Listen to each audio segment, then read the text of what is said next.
Hello, eager young minds! Ngayon ay nasa second quarter na po tayo. Okay, and this is the lesson for week number 1. Expressing one value as a fraction of another, given their ratio and vice versa. Okay, let's start.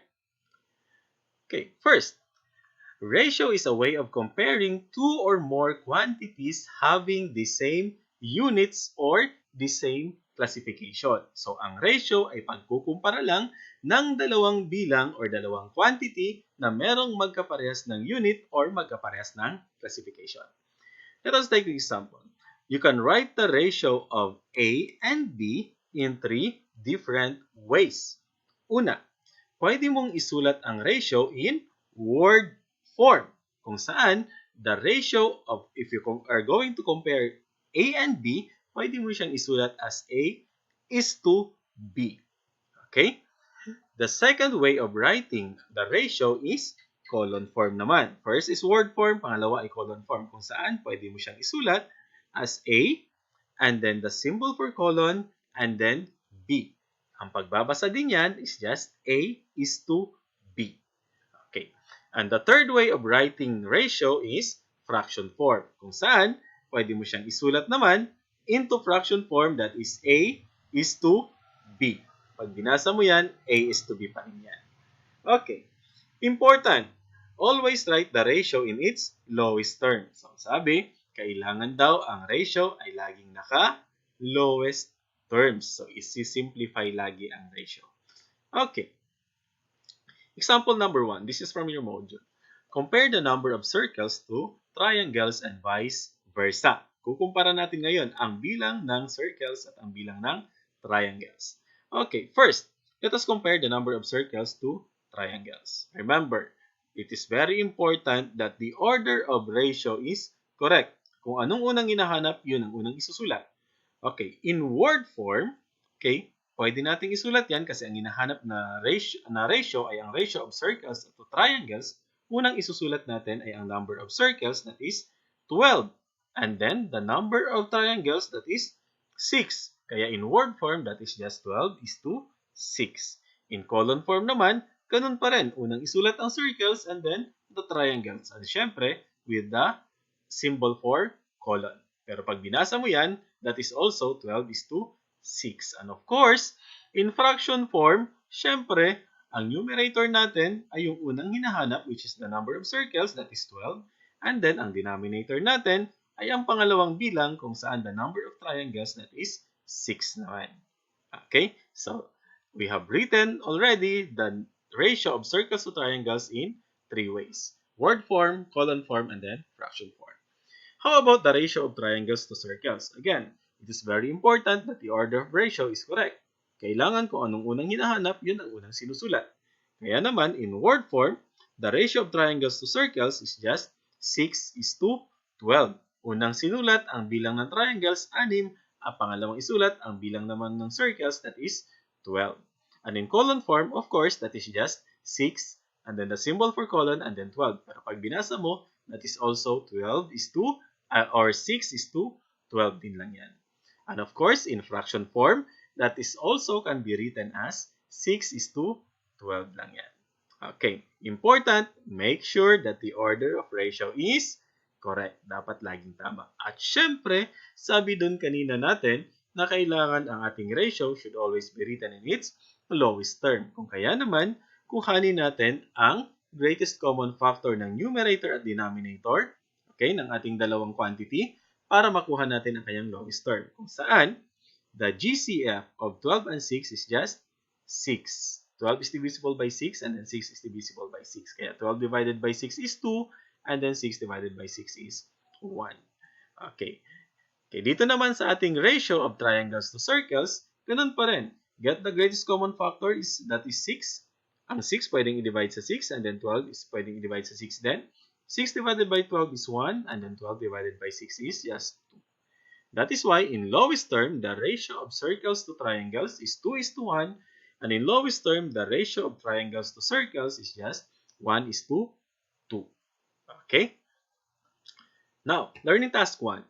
Write a ratio of the following in 3 ways. Okay, subukan natin. Okay, let us try this one. the ratio of pentagon to triangles naman. Okay, alamin muna natin ang bilang ng pentagon. Pentagon, 1, 2, 3, 4, 5. So that is 10. And then the triangles is just 8 naman. Kaya naman, sabi natin kanina, a ratio should always be written in its lowest term. Kaya kuhanin agad natin, bago tayo magsagot dito sa ating 3 ways, kuhanin muna natin ang lowest term ng ating ratio. Okay, hanapin natin ang GCF ng 10 at 8. So that is just 2. That is just 2. Kaya naman, 10 divided by 2 is 5, and then 8 divided by 2 is 4.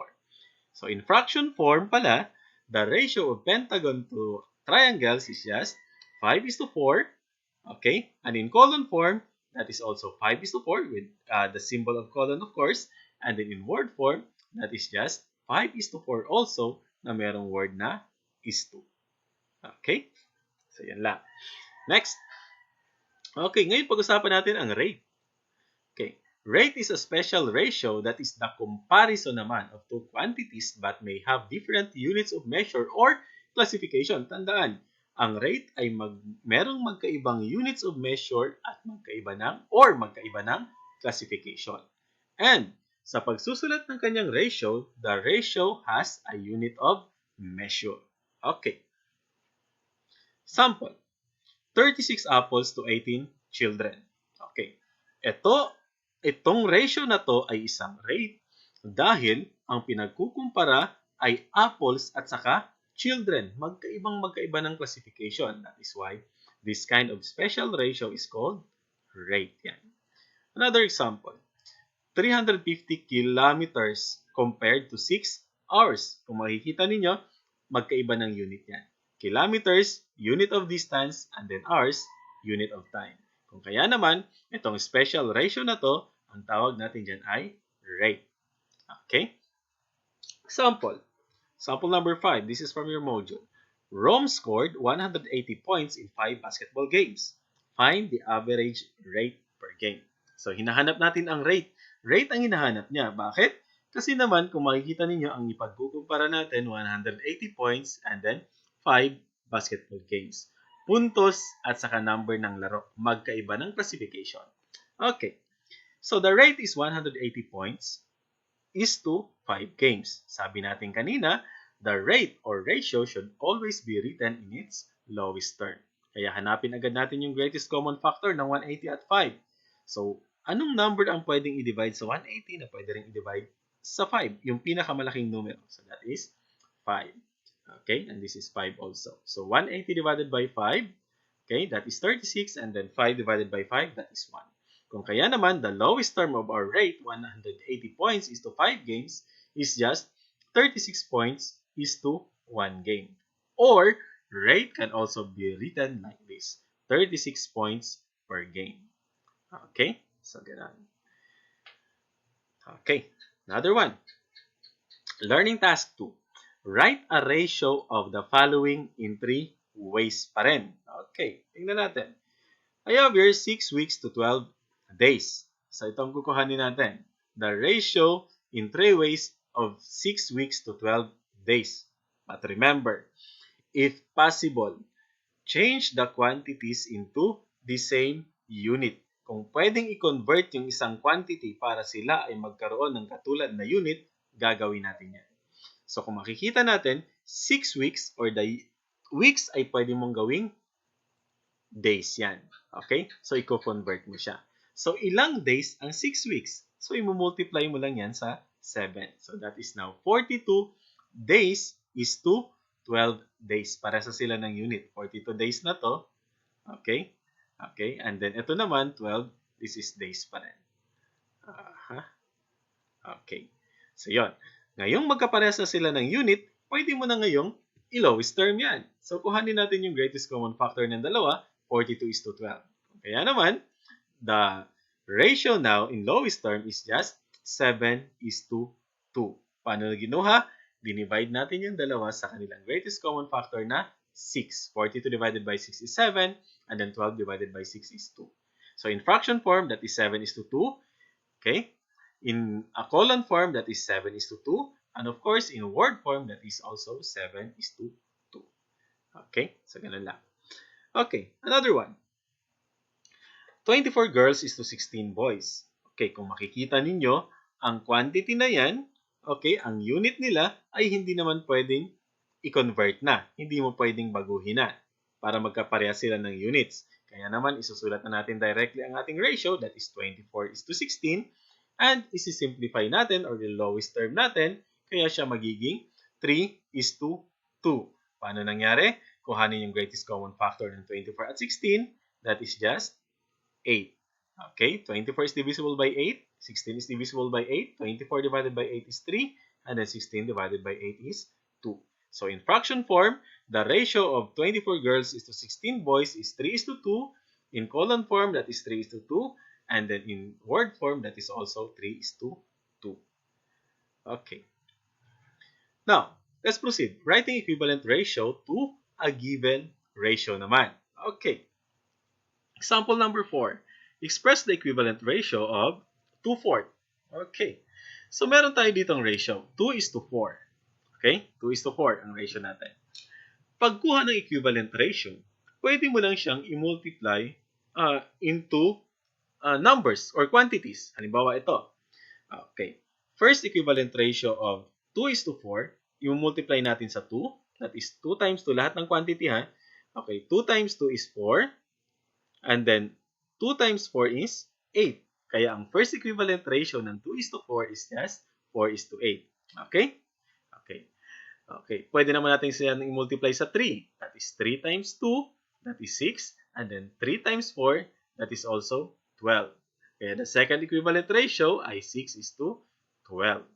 Okay, pwede naman natin i-multiply sa 4. 4 times 2, that is just 8. And then 4 times 4, that is 16. So the third equivalent ratio is 8 is to 16. Pwede natin i-multiply sa 5. That is 5 times 2 is 10. And then 5 times 4 is 20. Kung kaya naman, our fourth equivalent ratio is just 10 is to 20. And so on and so forth yan. Pwedeng kahit anong number, basta kung anong minultiply mo sa numerator, ganun din ang gagawin mo sa denominator. Okay, learning task 3. Write at least 3 equivalent ratio of the given ratio. So, ganun pa rin ang gagawin natin. Okay, 5 is to 10. First, multiply by 2. 5 times 2 is 10. And then 2 times 10 is just 20. So, the first equivalent ratio is 10 is to 20. Next one, let us multiply by 3. Okay, 5 times 3 is 15. And then 10 times 3 is 30. So, our second equivalent ratio is 15 is to 30. Let us multiply by 4. Okay, 5 times 4 is 20. And then 10 times 4 is 40. Our third equivalent ratio is 20 is to 40. And so on and so forth yan. Okay. Okay, so yun lang. Salamat muli sa inyong lahat. Sana may natutunan uli. And don't forget to subscribe.